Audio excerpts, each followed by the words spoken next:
Guys, ito na yung nabalatan natin. Ayan. May tubo na siya. Oh.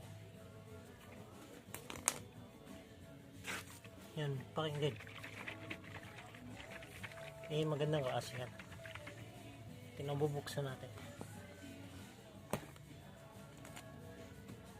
Meron na siyang tubo yan.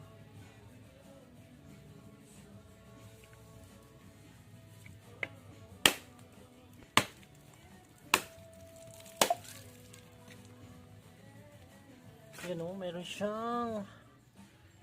Ayan, masarap yan sa gitna. Yung sabaw, tikman natin. Ah, masarap pa.